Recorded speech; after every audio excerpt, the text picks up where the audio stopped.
Buenas tardes a todas y todos. Un gusto para mí estar hoy con ustedes. Yo, antes que nada, voy a pedir disculpas porque yo vengo de la academia, estoy acostumbrado a la clase, entonces la clase yo camino, porque si no los alumnos se me duermen, entonces de esa forma me muevo y voy caminando a lo largo de la clase. Cuando veo que algunos se me duermen, me acerco un poco. Así que me van a ver un poco activo, pero es la forma que tengo de trabajar, no conozco otra.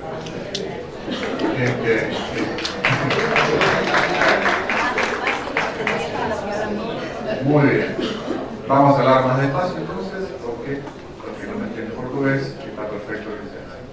Bueno, antes que nada, agradecer a la gente de la REAF, agradecer a la gente de FIDA Mercosur por la convocatoria y agradecer especialmente a Agropolis por esta convocatoria. La idea de la presentación de hoy va a ser descriptiva. Lo que vamos a ver hoy es una descripción de cómo son las negociaciones comerciales en este momento y cuál es el vínculo de las mismas con la agricultura familiar. Vamos a tener la agenda que vamos a ver, van a ser 4 partes. La primera parte vamos a ver qué es esto de la Organización Mundial del Comercio, que seguramente todos estamos escuchando cada vez que tenemos las noticias, probablemente cada vez menos, porque la Organización Mundial del Comercio está en una suerte de freezer en los últimos años. La segunda parte vamos a ver qué son los acuerdos de libre comercio, los famosos TLC, estos sí los escuchamos hablar todo el tiempo, y cuál es la situación del Mercosur. En tercer lugar vamos a ver el concepto de acuerdos de libre comercio amplio. Como bien señalaba Susana, como bien señalaba Francesco, los acuerdos de libre comercio han ido evolucionando. Están dejando de ser lo que eran tradicionalmente para hacer algo más, y eso es un poco lo que vamos a señalar hoy, qué es lo que incluye ese tipo de acuerdos amplios, porque eso es lo que a aquellos que están en el área de la agricultura familiar les importa. Porque ya los aranceles son relevantes, pero no están tan relevantes como eran en el pasado. Y lo último, lo que vamos a analizar es un poco dónde está el Mercosur hoy en día, con quién negocia, en dónde está, de forma descriptiva, quiénes son esos posibles socios que en algún momento podamos llegar a tener. Bien. La primera parte, OMC. Todos hemos oído hablar de la OMC, simplemente a modo de definición. Esta es la definición clásica de la Organización Mundial del Comercio, la podemos leer, que dice la Organización Mundial del Comercio, es el único organismo internacional que trata de las normas que rigen el comercio entre los países. Su principal propósito es hacer que el comercio fluya con la mayor facilidad, previsibilidad y libertad posible. Y me detengo en esas 4 palabras. Comercio que fluya, con facilidad, con previsibilidad y libertad. Esto es, la Organización Mundial del Comercio es un club. ¿Verdad? Es un club. Si nosotros nos hacemos socios de un club, supongamos un club deportivo, bueno, cuando llegamos nos van a dar un carnet y nos van a decir, aquí tiene, estos son los horarios, usted puede venir a hacer estas actividades y este es el reglamento. Eso es la OMC hoy en día. Es el club de los que comercian. Y es el club de los que comercian en todo el mundo. Y esto es muy interesante, porque en realidad la Organización Mundial del Comercio tuvo una antecesora. ¿Qué quiere decir esto? ¿Más despacio? Perdón. Más despacio. Vamos más despacio. Ustedes me frenan. Problema de nuestro acento tan italiano que hablamos tan rápido. Más despacio. La antecesora de la OMC es el GATT. El GATT, que nació post Segunda Guerra Mundial, y esto es muy importante tenerlo presente porque el GATT cuando nace es el momento donde el mundo cambia. Aquellos que nos gusta la historia sabemos que el mundo cambia cada tantas décadas. Y estamos en un momento de cambio. En ese momento el mundo cambió, surgió los acuerdos de Bretton Woods, surgió el Fondo Monetario Internacional, surgió el Banco Mundial y finalmente surgió el GATT a partir del 47. El GATT operó desde el 47 hasta la finalización en el año 1994 en la que se llamaban las llamadas rondas, lo cual la última de todas fue la ronda Uruguay del GATT, aquí cerquita, en Punta del Este, empezó en el año 86. Lo interesante de la ronda Uruguay es que fue la última final y a partir de ese momento comienza lo que hoy sí es ese Club de Comercio Internacional, que es la Organización Mundial de Comercio, de la cual algo muy importante, nosotros todos, Uruguay, Argentina, Brasil, somos todos socios fundadores. Nosotros estuvimos el día 1, el 1 de enero de 1995 cuando empezó, aceptamos, firmamos, aceptamos y somos miembros parte. Y es una organización responsable de la supervisión del sistema multilateral de comercio. ¿Qué es la OMC hoy en día? Y esto es central. Les pido que presten atención, lo que está en verde son los miembros. Ese es el club que hablábamos recién, muy bien. Esos son los miembros de la OMC hoy en día.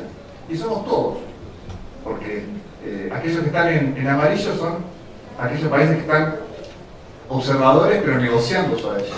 Y realmente los que figuran en gris son los países que no son parte de la OMC, y son muy poquitos. Corea del Norte, Somalia, Eritrea y algunos más en Asia Central. No hay mucho más.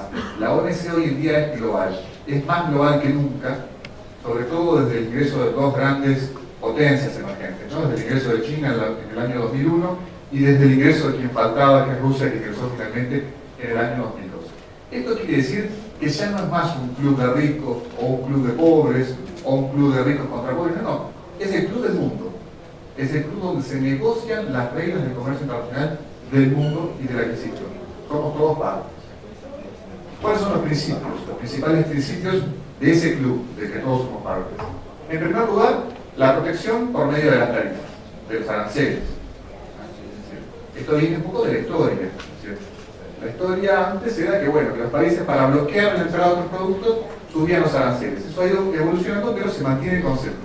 Protejo, sí, pero cuando protejo por aranceles y trato de no aplicar medidas por fuera de las medidas arancelarias. La segunda es, bueno, una defensa contra las prácticas desleales. Lo que buscamos es que no haya entre esos socios, que sería muy raro que pasara, pero pasa, no haya entre nosotros prácticas desleales.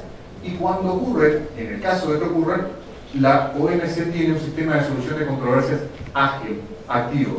No es lo ágil y activo que todos deseáramos que fuera, pero es mucho más ágil y activo de lo que era, por ejemplo, en el pasado la Organización Mundial del Comercio, el GATT. En cuarto lugar, la no discriminación, que implica básicamente dos conceptos que lo deben haber sentido. El trato nacional, es decir, que el producto importado debe ser tratado dentro de determinadas características de forma similar a como son los productos producidos localmente, y la cláusula de la nación más favorecida tan famosa. De esa forma, el objetivo es liberalizar el comercio. Y aquí, yo en esto quiero ser muy claro: liberalizar el comercio no es ni bueno ni malo, es simplemente el objetivo del cual somos todos nosotros parte. ¿Dónde está hoy la OMC? Que esto es la situación. La OMC negocia, como les decía, a través de rondas, y la última ronda que se está celebrando en este momento empezó hace ya 11 años, en Doha, la capital de Qatar. Empezó la última ronda en el año 2001 y tenía un objetivo: la total liberalización de los sectores industriales, agrícolas y de servicios. Esto pasó en el 2001. Esto pasó en el 2001 y después algo cambió. El mundo cambió. El mundo que nosotros conocíamos en el año 2001 cambió. No es más, no tenemos más el mundo del 2001. Cambió, tuvimos primero los atentados del 11 de septiembre, pero después vino sobre todo la crisis del 2008, que cambió radicalmente la forma en que conocíamos la economía desarrollada y las potencias emergentes. Y a partir de ese momento, la ronda quedó congelada. La ronda, que venía con una evolución importante, con ciertos acuerdos, ha quedado una suerte de stand-by gigante. Fíjense que interesante que el sector agrícola es, en cierta medida, uno de los sectores que está trabando la negociación. La negociación en la ronda de Doha estaba basada en el principio de que se negocia todo o no se negocia nada. Y la realidad es que lo que ha ocurrido es que finalmente no se ha ido negociando nada. Si bien el sector agrícola representa solamente un 7%, es un sector extremadamente, no tengo que decirlo acá porque es redundante, todos ustedes lo conocen, es extremadamente sensible para los gobiernos. Entonces los gobiernos son muy cautos a la hora de finalizar algún tipo de acuerdo en sectores que involucran a la producción agrícola. Ahora, ¿qué ocurre? Doha paralizado. OMC, todos miembros, Ginebra, todo muy lindo, pero Doha está paralizada. Se supone que el año que viene en Bali probablemente haya algún tipo de avance, pero está paralizada. Pero mientras Doha está paralizada, el mundo se sigue moviendo. Y eso es muy importante, lo que señalaba Susana antes. Es decir, ojo, que Doha esté paralizada no quiere decir que el resto de los países no estén haciendo nada en materia comercial. Es decir, el resto de los países, los ricos, los pobres, los de mediano desarrollo, las potencias emergentes, se están moviendo. Fíjense esto que interesante, es un cuadro donde muestra los acuerdos comerciales vigentes y la situación actual del 2010. Lo que se ve en azul es justamente la cantidad de acuerdos que se están desarrollando entre países en vías de desarrollo y en vías de desarrollo. Es decir, ya dejó de ser simplemente los países ricos que negocian entre ellos, sino que mientras Doha está paralizada, mientras la OMC no avanza, el resto del mundo y los países en vías de desarrollo se están moviendo. Y lo vemos en América Latina. muchos de los países de América Latina se están moviendo. Y eso es importante porque esos países de América Latina producen productos que en algunos casos son similares y competitivos con los que nosotros producimos. Y ellos están logrando acceso a mercados, están negociando acceso a mercados que en definitiva podrían llegar a ser nuestros mercados en el pasado y perderlos como mercados en el futuro si nosotros eventualmente no somos parte de esa negociación. Primera parte terminada. Segunda parte, ¿qué es un acuerdo de libre comercio? Modo de definición, un acuerdo bilateral o regional para ampliar el acceso al mercado de los bienes entre los países participantes. Básicamente el concepto original era eliminar tarifas. Esto estamos hablando hace mucho tiempo, muchas décadas, cuando lo único que se negociaba era la baja de tarifas. Se sentaban los países A, país B, y decían, bueno, te bajo el 5% por este producto, me bajas el 8%, te bajo el 10%, etcétera, etcétera.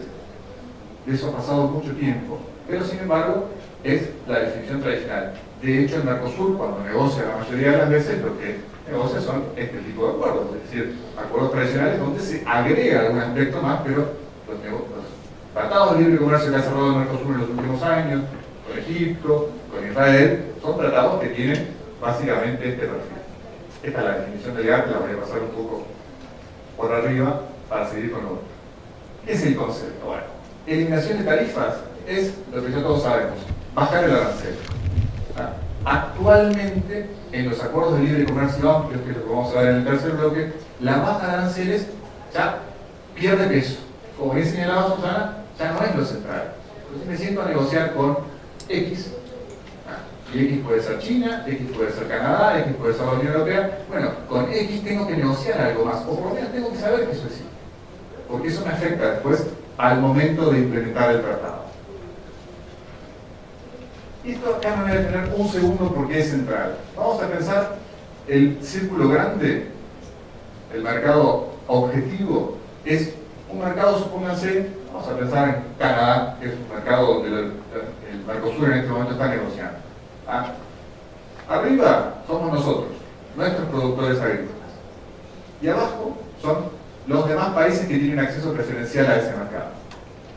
¿Contra quién competimos nosotros? En este momento nosotros competimos contra los productores locales, pero a su vez con todos los aranceles y todas las restricciones. Pero no hay que olvidarse que, por ejemplo, Canadá también está cerrando acuerdos de libre comercio con otros países. Por lo tanto, en esa negociación, si nosotros no negociamos correctamente, podemos quedar por fuera de eso. Vamos a poner un ejemplo bien claro de la realidad que me comentaban el otro día. Uruguay ha sido un tradicional exportador de cítricos a los Estados Unidos. Tradicionalmente ha exportado cítricos a ese país, donde teníamos realmente desarrollado una fuente comercial importante. Ahora bien, Perú, por ejemplo, a través del Tratado de Libre Comercio con los Estados Unidos, está ingresando mucho más cítricos de lo que ingresa Uruguay a ese mercado. Y eso es una consecuencia directa de que de esto, no es porque sea probablemente, tal vez sea más competitivo, tal vez no, pero en un negocio como el nuestro, es decir, un negocio, el agrícola, y digo nuestro, pues yo durante muchos años trabajé en el área del negocio agrícola, donde los más están ajustados, esa pérdida de competitividad que la hace el arancel o la traba arancelaria, etcétera, etcétera, hace que no quede fuera de ese mercado. Y entonces ahí sí es mucho peor. Entonces por eso hay que tenerlo presente. Algunas características comunes de los acuerdos de libre comercio, y esto es un poco de manual, es que todos los acuerdos de libre comercio tienen reglas de origen, salvaguardias y un proceso de degradación. Y esto es fundamental entenderlo para saber cuando uno se sienta a negociar qué es lo que tiene. Una regla de origen es que cuando dos países o dos bloques negocian entre ellos, tiene que quedar claramente determinado qué es que mi producto sea originario de mi país y que por lo tanto va a ingresar a un mercado con la referencia arancelaria. Y no es que sea un producto que yo importo, le hago una pequeña modificación y con esa pequeña modificación incorpora mi origen y por lo tanto entra con una diferencia arancelaria sustantiva. Esa es la clave de una regla de origen. Evitar la triangulación. Vamos a ver el siguiente gráfico y ahí está bien claro. Dice, las reglas de origen son necesarias para prevenir los desvíos de comercio. Impiden la triangulación. Y el cuadrito lo muestra. País A es lo que está en azul, país B es lo que está en rojo y el país C es el país con el cual es un tercer país. si país A y país B cierran un acuerdo y entre ellos acuerdan una zona de libre comercio, cada uno mantiene con el resto del mundo un nivel arancelario independiente con ese país C. A puede tener, vamos a suponer, 10% para las naranjas, si yo con las naranjas para el país C, y B puede tener un 20% para las naranjas con el país C. Ahora, lo que no puede pasar es que C entre, o por dicho, importe naranjas con el 10% a la, simplemente las lavemos en el país A y entren sin arancel al país B. ¿Se entiende? Para eso son las reglas de origen, para prevenir este conocido efecto como es la triangulación. Entendido de comercio importante. Salvaguardas. Salvaguardas es un capítulo sensible y que aparece en todas las negociaciones. Y las salvaguardas hay que tomarlas, como decimos en Uruguay, con pinzas. Es decir, las salvaguardas son medidas que eventualmente nos pueden proteger si en determinadas situaciones especiales nuestra producción nacional se ve amenazada por importaciones de ese país con el cual estamos cerrando un tratado de libre comercio, con el cual ya tenemos cerrado un tratado de libre comercio. Es diferente a los procesos de desgravación, y esto para tenerlo muy claro. Si nosotros queremos excluir a un producto de la negociación, ese producto tiene que ir en las listas de las desgravación, no en la salvaguarda, son conceptos distintos. La salvaguarda consiste en una restricción temporaria de las importaciones de este producto. Son temporarias, y como vamos a ver ahora, tienen que cumplir tres características que, insisto, son difíciles, no es sencillo probar y establecer una salvaguarda. Pueden ser usadas solamente por un periodo muy limitado de tiempo. Requieren que realmente se establezca y se verifique un aumento inusitado de las importaciones y un cambio brusco de las circunstancias. Y por otro lado hay que establecer ese daño tiene que estar establecido. Como dice ahí el último punto, dice, embora o mesmo seja muy difícil de probar. Y esto es muy importante tenerlo claro, no es que un negociador les puede decir a ustedes, no, quédate tranquilo, si algo ocurre aplicamos a la barra. No. Ustedes, como dice señora Susana, en el momento de la negociación, siendo parte, tienen que decir no, pero vamos a estar seguros de que realmente ese producto después no me termina haciendo daño y que por lo tanto no es que la salvaguarda finalmente me va a poder llegar a facilitar y a salvar. Lo último es el proceso de desgravación. En toda negociación, en todo tratado de libre comercio, no es que el Mercosur cuando se sienta con Israel acordó en ese momento el 100% de los productos. No. Normalmente en todo tratado de libre comercio, la apertura de un país a otro no es simultánea, no es inmediatamente y no es para todos los productos, sino que son procesos de hasta 20 años. Y eso se acuerda, se negocia de vuelta, y ahí es importante la presencia de los sectores involucrados, de saber cuáles son los sectores más sensibles, cuáles son los sectores que precisan más tiempo, cuáles son los sectores que necesitan todavía mayor aporte de recursos humanos, de tecnología, los sectores con los que ese país al cual vamos a cerrar un tratado de libre comercio representa una verdadera amenaza. Y el momento de negociarlo es al momento de cerrar el tratado e incluirlo en el proceso de desgravación. Si uno siente que mi sector es sensible, pero tenga voluntad política del bloque o del país de acordar con otra parte, entonces tengo que asegurarme de que mi producto quede incluido no en el ingreso automático, sino en un proceso más diferido. Por ejemplo, este es un caso real. Cuando el Mercosur acordó con Israel y cerramos el Tratado de Libre Comercio con Israel, Mercosur le concede a Israel el ingreso a sus productos a los países del Mercosur en un proceso de desgravación. ¿Qué quiere decir esto? Esto quiere decir, por ejemplo, que en la categoría A, el 25% solamente de los productos entraron sin arancel inmediatamente a partir del momento en que se cerró el Tratado de Libre Comercio y que fue aprobado. Solamente el 25%. El restante 10% tuvo 4 años para ir, tiene 4 años, porque el tratado reciente, tiene 4 años para irse preparando. Hay un 37% que tiene 8 años para irse preparando. Hay un sector mucho más sensible que tiene, que es un 28% que tiene 10 años para irse preparando.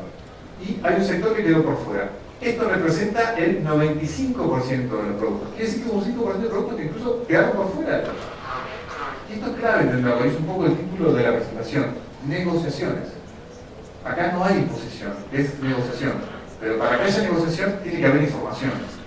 Es decir, el no porque el no o el sí porque el sí no es válido. La negociación sirve cuando hay un fundamento. Entonces, este es un caso claro de lo que ha sido un proceso concreto de desgravación entre el Mercosur y una tercera parte. Un breve comentario de dónde está el Mercosur hoy en día. Bueno, Mercosur, finales de los 80, Tratado de Asunción, marzo del 91, creación y objetivo inicial, llegar a un mercado común para el 95, en el 94 un reposicionamiento y fuimos hacia lo que era una unión aduanera, y ahí un poco lo que señalaba Francesco al comienzo, es decir, el mundo también cambió y a nosotros nos fueron años complicados. Susana señalaba que tímidamente, hace algunos años cuando se empezaron las primeras REAF, uno se sorprende con el paso de los años de a dónde ha llegado, y es cierto, pensemos que a partir del año 95 toda nuestra región sufrió unos fuertes golpes, por decirlo de alguna forma. El efecto tequila en enero del 95, la crisis asiática en el 97, la crisis rusa en el 98, y después sí entramos nosotros en una crisis profunda, ¿no? Brasil, no tengo que contar la historia que todos ya sabemos porque todos la vivimos. Y eso hace que realmente el Mercosur, hasta el año 2003-2004, no vuelva a encontrar su camino. Y hoy tenemos un Mercosur distinto. Un Mercosur que tiene otros objetivos que son comerciales, pero es un Mercosur más político. Es un Mercosur que todavía tiene que acordar algunos aspectos para finalmente transformarse, si es que va a ser, en una unión aduanera al 100%. ¿Por qué digo esto? Porque esto es el Mercosur hoy. Lo que está en el redondel azul central. Es una unión aduanera imperfecta, que lo deben haber escuchado hasta el hartazgo, que el Mercosur es una unión aduanera imperfecta. ¿Por qué? Y porque si ustedes miran en casi todos los globitos, la palabra cuasi aparece presente. Consolidaciones en la OMC cuasi uniformes, tarifas entre la zona cuasi eliminadas, se adopta una tarifa externa común que está aplicada con excepciones. Aún aplicamos entre nosotros un régimen de origen, es decir, el Mercosur todavía le queda algo entre nosotros, le queda algo entre nosotros que es muy importante, porque también es cierto que es parte de la cara del momento de presentarse a negociar con el mundo, ¿verdad? Eso es importante. ¿Por qué? Porque el Mercosur sigue, y lo señalo rojo, el Mercosur negocia en conjunto. Argentina no negocia sola, Brasil no negocia sola, Uruguay no negocia sola. Nosotros no negociamos solos. El mandato es que tenemos una política comercial externa común. Por lo tanto, cuando nos sentamos a negociar con Canadá, va el Mercosur. Cuando nos sentamos a negociar con la Unión Europea, va el Mercosur. Vamos todos. Atrás van las distintas organizaciones, etc. Pero en ese momento vamos todos juntos de la mano. Así que también esos aspectos están un poco en el debe, sería bueno que en algún momento solucionáramos. Terminada la segunda parte. ¿Están dormidos, más o menos? Seguimos. ¿Más despacio? Bien, perdón, pero el problema es inevitable. Es la ansiedad. Acuerdos de libre comercio amplios. Acuerdos de libre comercio amplios. Y hago un chiste ya de paso para contarlo. Ahora en la universidad tenemos estudiantes chinos. Entonces, claro, imagínense los pobrecitos estudiantes chinos. Yo les doy clase en español, los ojos se les van deformando cuando yo hablo tan rápido, porque claro, no van entendiendo cada vez nada. Así que los entiendo perfectamente y pido disculpas nuevamente. Bien, acuerdo de libre comercio amplio en el contexto de la integración comercial. Y esto es importante para entenderlo como concepto. Nosotros tenemos una visión bastante eurocentrista, por nuestra historia, por nuestro pasado reciente, por nuestra actualidad, donde creemos que en realidad todos los procesos de negociación comercial tienen que terminar en lo que es la Unión Europea hoy en día. Esto no es cierto. Los países negocian hasta donde quieren negociar. Los países pueden negociar un acuerdo de libre comercio y pueden quedar en un acuerdo de libre comercio. Los países pueden decidir ir hasta una unión aduanera y pueden avanzar a una unión aduanera. Los países pueden querer llegar a un mercado común y harán todo lo posible para llegar a un mercado común. Pueden pretender llegar a una unión monetaria o pueden imaginarse que pueden llegar a una unión económica. Estos son escenarios posibles, pero no son imposiciones y no es que en este determinismo, no es que cuando uno empieza un tratado de libre comercio va a terminar el otro. Esto es muy importante tenerlo presente. Si Mercosur consolida un tratado de libre comercio con Canadá, es un tratado de libre comercio. Punto. No hay, algo que se negocie, pero no va a ser la idea de llegar a algo más. De hecho, hoy en día vemos que en el mundo, esto es a diciembre del otro año, el 92% de las negociaciones comerciales, de aquellas que veíamos al principio cuando hablamos de la OMC, que se negocian en el mundo, son tratados de libre comercio.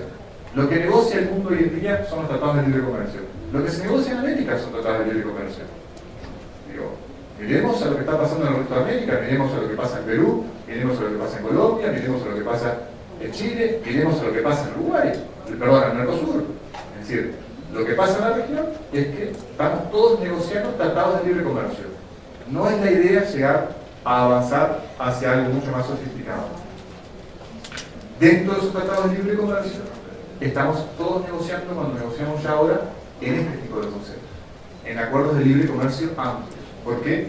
Porque los acuerdos de libre comercio ya no son solo la reducción de tarifas, como mencionaba antes, son mucho más. ¿Y qué es mucho más? Es algo como lo que señalaba Susana sobre el final de su presentación. Es que vamos a negociar cómo es el tema de las inversiones, vamos a negociar cómo es el tema de las compras públicas, vamos a negociar cómo es la cuestión de la propiedad intelectual, vamos a negociar las restricciones en medidas sanitarias, fitosanitarias y las barreras técnicas al comercio. Lo que en la jerga se conoce y que aparece ahí como SPS o TBT. Todo eso hay que negociar. ¿Por qué hay que negociarlo? Porque si no después, al momento de implementar el tratado, en realidad puede ser que nos encontremos con una letra muerta. Por ejemplo, en inversiones. Tenemos que pensar que cuando el Mercosur cierra un tratado de libre comercio con un tercer país, bien, ojo, que estamos otorgando en ese momento eventualmente algunos beneficios en materia de inversiones o no, pero deben ser negociados. Tenemos que pensar que si no están negociados, eventualmente ese inversor extranjero que cuenta eventualmente con mejor financiación, con mayor acceso a subsidios, etcétera, etcétera, entra a competir directamente con nosotros. Por lo tanto, ese aspecto tiene que estar cerrado. Algunos ejemplos dentro de lo que sería el aspecto de la agricultura familiar. Bueno, tenemos que pensar 3 puntos centrales. En primer lugar, que tendrían que estar regulados muchos aspectos de la compra de arrendamiento de tierras a los extranjeros. No puede estar librado al azar. Que se hace un tratado de libre comercio y que queda totalmente abierto sin ningún tipo de análisis o control. El segundo es un control del Estado en la regulación de la inversión productiva. ¿Protegiendo a quién? Protegiendo a los que sabemos que son los más sensibles, que es la agricultura familiar. Como bien lo señalaron antes, exactamente son ellos. Y en tercer lugar, y aquí es donde entra también profundamente lo que es la REAF y lo que es esta actividad, es la armonización de las políticas públicas para la agricultura familiar. Es decir, hay que tenerlo en cuenta, no es que se puede simplemente negociar en materia de inversiones y bueno, listo, la regla del mercado, todo vale. No, todo vale no, porque tenemos que pensar que los que están afuera muchas veces, y la mayoría de las veces cuando negociamos con países ricos, eventualmente tienen acceso a financiación, subsidios, etcétera, que nosotros hoy en día no poseemos. Otro aspecto, por ejemplo, de negociar son las barreras sanitarias y fitosanitarias. Tema central. Todos aquellos que hemos trabajado en esta área sabemos que si no están bien cerrados los aspectos centrales de una barrera fitosanitaria, puede ser muy bueno el acuerdo, puede ser muy bueno el negocio, pero que la mercadería nunca entra. Recuerdo un caso clarísimo hace muchos años sobre el día soja, cuando se produjo un brote de aftosa en el norte de la Argentina, en el sur de Paraguay, y había barcos que teníamos en tránsito, digo bien, rumbo a Indonesia. El mercado había caído un 30%, y el gobierno de Indonesia dijo, no, hay aftosa en el norte de la Argentina, no me sirve tu soja. Y mi soja era del sur de Córdoba. ¿Qué tiene que ver que haya un brote de aftosa en Paraguay? Nada. Pero ¿qué es lo que ocurre? Cuando no están negociadas correctamente las barreras sanitarias o fitosanitarias, la mala aplicación de las mismas se transforma en un arancel del 100% o en un arancel directamente por el cual no podemos entrar. Por lo tanto, como dice ahí, la consecuencia 1, una barrera sanitaria o fitosanitaria mal definida es igual o peor que una tarifa. Y el segundo aspecto, y esto es muy importante, y por eso es muy importante tenerlo bien negociado, desgasta la relación comercial. Desgasta la relación comercial, implica costos. Entonces es importante que esto esté claro en el principio del tratado que se va a negociar. ¿Cuáles son algunos objetivos que nosotros, cuando hagamos la presentación pensamos? Bueno, tener un comité cuando se negocia, cuando Mercosur negocia con Canadá, cuando Mercosur negocia con la Unión Europea, crear un comité de SPS entre las dos partes. Y para eso hay que fortalecer SPS, que son, perdón, las barreras sanitarias y fitosanitarias. Y para eso, fortalecer las asesorías agrícolas de los países del Mercosur en el exterior. Y ahí es muy importante, de vuelta, la experiencia de quienes conocen, la experiencia de quienes saben. ¿Cuál es el objetivo? Bueno, entonces el objetivo, como señalaba en un momento, es facilitar el comercio de acuerdo al espíritu del Tratado de Libre Comercio y eliminar el doble estándar. Nos podemos seguir jugando ya en el 2012 sobre el concepto del doble estándar. Pero bien de tiempo. ¿Muy bien? Gracias. Otro aspecto de los tratados de libre comercio amplio es el concepto de la propiedad intelectual. Esto está reglamentado dentro de la OMC en distintos acuerdos, se llama el TRIPS, el Trade Related Aspects of Intellectual Property Rights, que lo que hace es, y lo voy a leer, el objetivo central es la protección de los derechos de propiedad intelectual, deberá contribuir con la promoción y transferencia de tecnología en beneficio recíproco de los productores y de los usuarios del conocimiento tecnológico. Muy linda la definición, perfecto. ¿Qué quiere decir esto en los hechos? Lo que quiere decir en los hechos es que tenemos que pensar que hay una relación muy fuerte entre inversión y finalmente entre inversión en investigación y desarrollo y finalmente establecer patentes. Y eso, lo que nos muestra la experiencia, es que aquellos países con una larga historia y con mayores recursos que nosotros están posicionados mucho mejor al momento de la firma del Tratado de Libre Comercio. Entonces, tenemos que ser cuidadosos en algunos aspectos como los que vamos a ver ahora más adelante, porque no sea cosa que aquellos países o aquellas empresas de esos países donde tienen una larga trayectoria y tienen una mejor política de Estado en esos aspectos, tienen una mejor financiación, terminen bloqueando nuestro desarrollo en algunos sectores de innovación como se viene desarrollando en los últimos años. Algunos aspectos centrales, por ejemplo, dos, tal vez. Uno es central el tema de las indicaciones geográficas. Tener en cuenta que hay otros países, otras regiones del mundo que tienen una mayor historia que el Mercosur al respecto. Y esto es central. Por ejemplo, Perú acaba en su Tratado de Libre Comercio con la Unión Europea, tiene ahora sí un conflicto porque la Unión Europea le pide que le reconozca 250 indicaciones geográficas, mientras que Perú solamente tiene 4. Y Perú siente 4, ¿no? ¿Tengo lo correcto? Y Perú siente que acá está perdiendo en algo, y esto no fue bien negociado en su momento, y se está dando cuenta tarde, entonces está teniendo un tema. Entonces, al momento de negociarse, bueno, hay que ver muy bien qué es exactamente una indicación geográfica, cuánto tiene quien va a negociar con nosotros, cuánto le estamos siguiendo y qué implica eso después que la firma, que esté firmado, porque la firma es todo momento, pero después es el momento de establecerlo.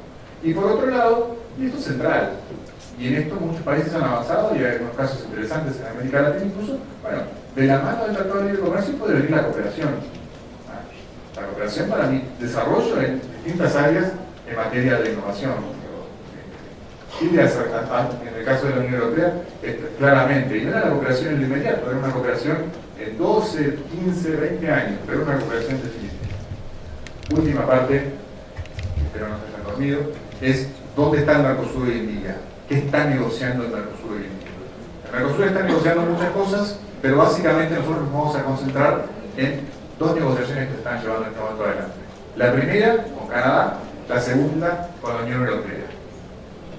A ver, la de Canadá. Estamos en un primer proceso, es una primera etapa. Ya hubieron 3 rondas de reuniones, pero la realidad es que todavía estamos, los negociadores tienen mucho más claro que yo sobre el tema, van a poder contar un poco, pero estamos en una etapa preliminar.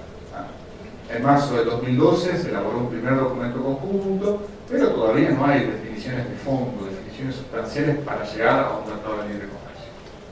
La situación es que nosotros hemos tenido un invierno turbulento, en cierta medida, y Canadá había quedado en enviar un proyecto antes del verano, pero no está mal con la situación de Paraguay.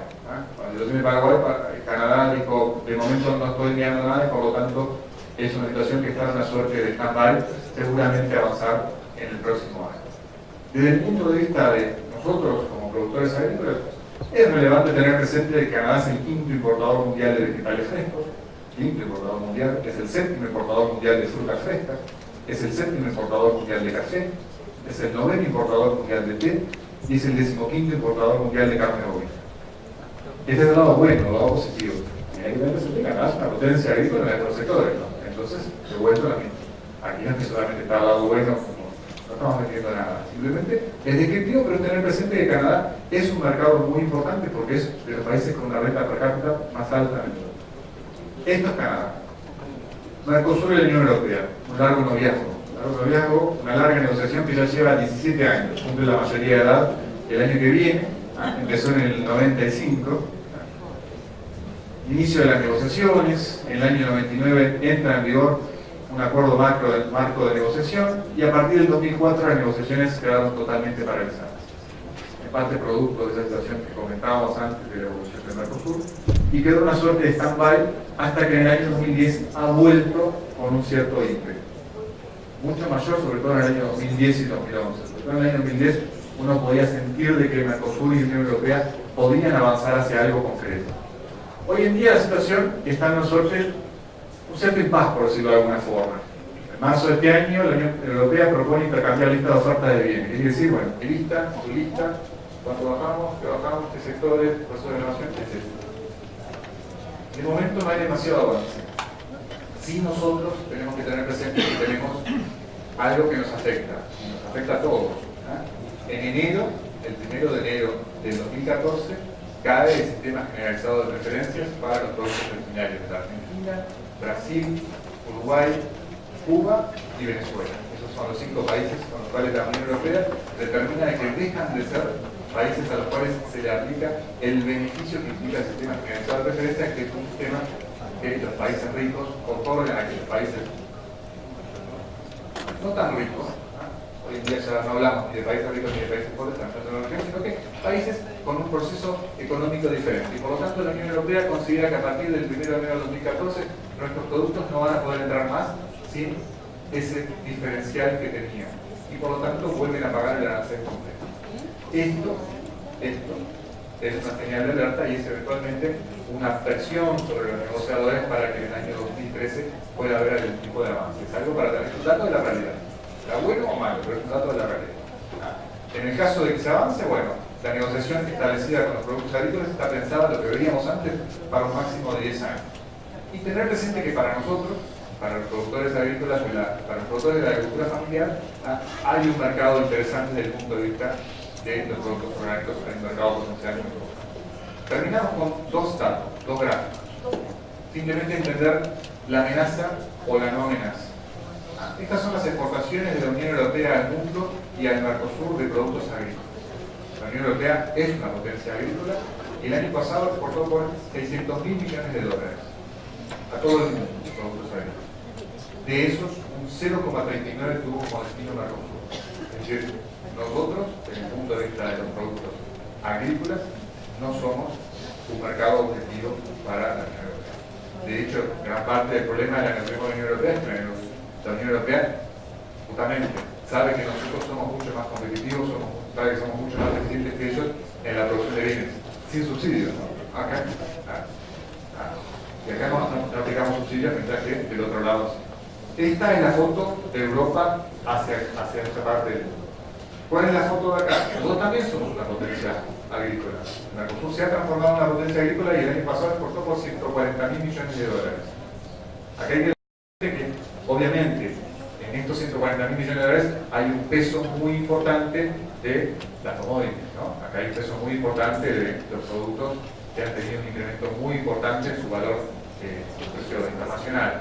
Pero, pese a ello, el mercado de la Unión Europea no es un mercado tan relevante, es un mercado que un porcentaje viene cayendo en los últimos 5 años. De un 32% en el año 2007 pasa a ser solamente un 23% de las exportaciones en el último año. Es decir, para nosotros, Unión Europea, es importante. La transparencia anterior, me parece central y vuelvo a ella. no es, al parecer, en principio, y lo que muestran los datos, no es una amenaza significativa. Lo último, y con esto cerramos, tanto Canadá como la Unión Europea son oportunidades y desafíos importantes para nosotros, para la agricultura familiar. Dos situaciones totalmente distintas. No se puede comparar un mercado de 500 millones de habitantes con el mercado de Canadá. Son totalmente diferentes. Por el tamaño, por la potencia, por su importancia como productores agrícolas, etcétera, etcétera. Pero son mercados bien interesantes. Y en esto, está rojo, es muy importante la participación de los sectores vinculados, es decir, de todos los que están acá en esta sala, vinculados a la agricultura familiar en ambos procesos de negociación. Porque cuando se firma el tratado, ya está. Hay que estar presente en el momento de la negociación. Bueno, muchas gracias, espero que no haya